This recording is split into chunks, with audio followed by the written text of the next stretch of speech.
10th class. आज की हमारी वर्कशीट नंबर 19, 21 अगस्त डेट है हमारी। टॉपिक हमारा भूगोल से चल रहा है संसाधन। मृदा के बारे में पढ़ा हमने, भूमि के बारे में जाना। आज हम जानते हैं मृदा अपरदन क्या होता है। मृदा अपरदन होता है जब मृदा की ऊपरी परत, जो उपजाऊ परत है, जहाँ पर जो फसलों के लिए उपयुक्त है वो बह जाती है, तो उसे मृदा अपरदन कहा जाता है। मृदा के कटाव और उसके बहाव की प्रक्रिया को मृदा अपरदन कहा जाता है। बताया मैंने अभी आपको। मृदा के बनने और अपरदन की क्रियाएँ आमतौर पर साथ साथ चलती रहती है, मतलब बनती रहती है और उसका कटाव अपरदन होता रहता है और दोनों में संतुलन होता है। तो जब ऊपरी मिट्टी जो बह जाती है फिर नई बन जाती है। परंतु मानवीय क्रियाओं जैसे वन उन्मूलन, अति पशुचारण, निर्माण और खनन इत्यादि से कई बार ये संतुलन भंग हो जाता है। प्राकृतिक तत्व जैसे पवन, हिमनदी और जल मृदा अपरदन करते हैं।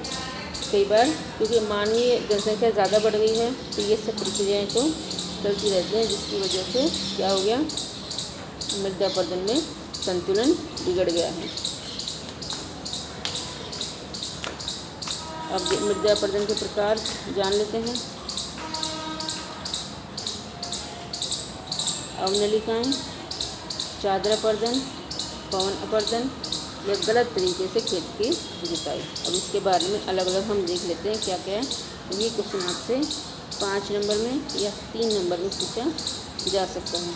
अवनलिकाएँ, बहता जल, मृत्तिका युक्त मृदाओं को काटते हुए गहरी वाहिकाएँ बनाते हैं। जब जल बहता है, बारिश का जो पानी आता है या नदियों का पानी आता है या बाढ़ का जो पानी आता है, जब वो बहता है तो मिट्टी को काटते हुए गहरी नालियाँ बना लेता है। वाहिकाएँ मतलब नालियाँ, जिन्हें अवनलिकाएँ कहते हैं। ऐसी भूमि जोतने योग्य नहीं, जो बीच बीच में से भूमि कट जाती है, नालियाँ जिससे बन जाती है तो जोतने लायक नहीं रहती है, और उसे उत्खात भूमि कहा जाता है। जिससे क्या कहते हैं, उत्खात भूमि। तो एक नंबर में पूछा जा सकता है उत्खात भूमि किसे कहते हैं। चंबल बेसिन में ऐसी भूमि को खड्ड भूमि कहा जाता है।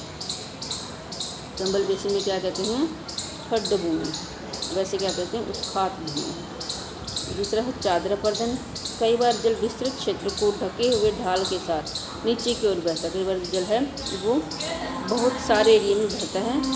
ऐसी स्थिति में इस क्षेत्र की ऊपरी मृदा घुलकर जल के साथ बह जाती है, इसे चादर अपरदन कहा जाता है। जो छोटी छोटी नलियाँ बना लेता है पानी, तो उसे अवनलिकाएँ कहते हैं। और जब वो बड़े एरिए को भाग कर ले जाता है, बड़े एरिए की ऊपरी मिट्टी को भाग कर ले जाता है, तो उसे चादर अपरदन कहा जाता है। पवन अपरदन, पवन द्वारा मैदान, पवन मतलब हवा द्वारा मैदान को ढालू क्षेत्र से मृदा को उड़ा ले जाने की प्रक्रिया को पवन अपरदन कहा जाता है। जब तेज हवा चलती है तो ऊपरी मिट्टी को अपने साथ उड़ा कर ले जाती है, इसे पवन अपरदन कहा जाता है। इसके बाद एक गलत तरीके से खेत की जुताई। कृषि के गलत तरीक़ों से भी मृदा अपरदन होता है। गलत ढंग से हल चलाने से, ढाल पर ऊपर से नीचे की ओर हल चलाने से वाहिकाएँ बन जाती है। जब हल सही तरीके से नहीं चलाया जाता, ऊपर से नीचे की ओर हल चलाने से वाहिकाएँ बन जाती, नालियाँ बन जाती, जिसके अंदर से बहता पानी आसानी से मृदा का कटाव करता है। उम्मीद समझ में आ गया होगा आपको। अब इसका हम संरक्षण देख लेते हैं। मिट्टी अथवा मृदा सबसे महत्वपूर्ण नवीकरणीय प्राकृतिक संसाधन। नवीकरण मतलब जो नवीकरण होता रहता है, प्राकृतिक संसाधन है, बनता रहता है बार बार। कुछ सेंटीमीटर मृदा बनने में लाखों वर्ष लग जाते हैं। अति प्रयोग से इसके नवीनीकरण या गुणवत्ता में गिरावट, जब ज़्यादा प्रयोग कर लेते हैं तो उसकी जो गुणवत्ता है वो कम होती जाती है, इसलिए इसका संरक्षण किया जाना ज़रूरी है। उपाय क्या क्या हैं? मृदा संरक्षण के उपाय हैं वनारोपण, ज़्यादा से ज़्यादा पेड़ पौधे लगाने चाहिए, रक्षक जो क्यारियाँ बनानी चाहिए, जो रक्षक निकला मतलब मिट्टी को रोकने के लिए ऐसी बाड़ बनानी चाहिए, जो जिसे वो बनाते हैं ना खेतों में, देखिए आपने, मिट्टी को एक जगह इकट्ठा करके चले जाते हैं, बाड़ ही बोलते हैं उसको। वो बनानी चाहिए जिससे मिट्टी जो है बहे ना। अगर पानी आता भी है तो मिट्टी वो जो क्यारियाँ होती हैं वहाँ पर आकर जमा हो जाए और बाद में उसको फैलाया जा सके। पट्टी भूमि मतलब भूमि को अलग अलग भागों में बांटकर कृषि की जा सकती है, पट्टी कृषि।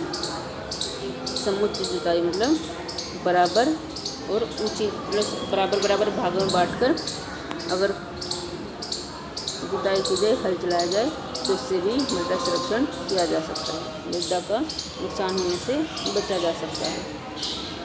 ये थे मृदा संरक्षण के उपाय।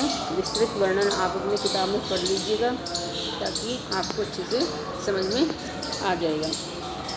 क्वेश्चन देख लेते हैं। मृदा संरक्षण के कुछ उपाय पर विचार कीजिए, दे रखे हैं। मृदा अपरदन के प्रकारों का वर्णन कीजिए। ये सारा टॉपिक मृदा अपरदन का ही है।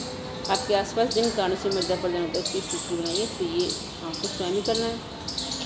तो हमारी आज की वर्कशीट में इतना ही, अच्छे से कर लीजिए। बहुत ही महत्वपूर्ण लेसन है और सबसे आसान भी है हमारे भूगोल के बुक में। तो उम्मीद है आपको समझ में आ गया होगा।